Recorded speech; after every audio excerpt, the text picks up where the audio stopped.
এই বাব্বা চ্যাপ্টারে ইমাম নববী রহমতুল্লাহি আলাইহি বয়ান করতেছে এরা বালা হাম করাত গণবসে করিয়া দেরি না কি যেন হায়াতে কমে গেল, কি বেমার হয়ে গেলাম, কি আর কোনো বাধায় দেখা দিল, এর লাগি কোরআন শরীফ এবং হাদিসের দ্বারা সাবিত করিয়া দেখাইল আমরা রে যে বাল্লা হামর দিকে জলদি অগ্রসর হইতাম এবং যাই বাল্লা হামর ইরাদা করছেন হরিয়ার হরিয়ার করে সময় যার গিয়া এমনি উৎসাহিত করল আলাল একবাল আলাইহি বিল জিদ্দে দৃঢ় সংকল্প হলিয়া মজবুত ইরাদা লিয়া অগ্রসর হইতা মিন গয়রে তরদ্দুদিন হরিয়ার হরিয়ার না আইজ খাইল ইতা না হরিয়া।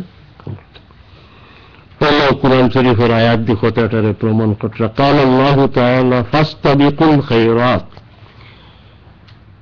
বালা হামহর দিকে তুমি তাই এখন তাকে আগে বাড়িবার চেষ্টা কর। ইস্তেবাক যেমন আগে যাওয়ার প্রতিদ্বন্দ্বিতা করা, প্রত্যেকের খেয়াল রইত যে আমি আগে করে লিতাম, কেন আপনারও খেয়াল রইত আমি আগেই খামখাল করে লিতাম, আমারও খেয়াল রইত আমি আগেই খামখাল করে লিতাম।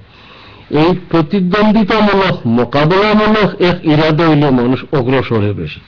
গতিকে আল্লাহ তাআলা ফাস্তাবিকুল লফজ ব্যবহার করি আমরা বুঝাইরা যে দুইজনে কম্পিটিশন করতে সে আগে বলা একটা ইরাদা মনের মাঝে থাকে, বালা হামর দিকে অগ্রসর হইতে বলে একটা ইরাদা লিয়ে তুমি কেন অগ্রসর হই। وقال تعالى أسارعوا إلى مغفرة من ربكم وجنة عرضها السماوات والأرض أعدت للمتقين। এই আয়াতে আল্লাহ ফরমাইতরা আল্লাহর পক্ষ থেকে মাফি হওয়ার দিকে এবং মাফি হওয়ার যে শেষ ফল বেহেশতের দিকে, এই বেহেশতের দিকে তুমি জলদি জলদি অগ্রসর।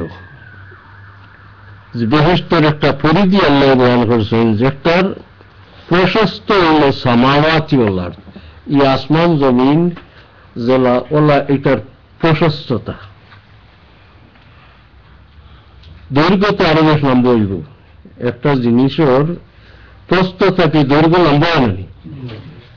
উদ্দেশ্য আয়াতুল্লাহ আল্লাহর যে বেহেশত কত বড় রাখা হয়েছে এটা তুমি অনুমান করতে পারতে না। তোমার তাহলে দেখার সামনে আসমান জমিন আছে বহুত প্রশস্ত, মনে করিলাও এই আসমান জমিন যতক্ষণ বেশ তোর প্রস্থ দীর্ঘ আরো লম্বা বেশি, তুমি তো নিজে জলদি অগ্রসর।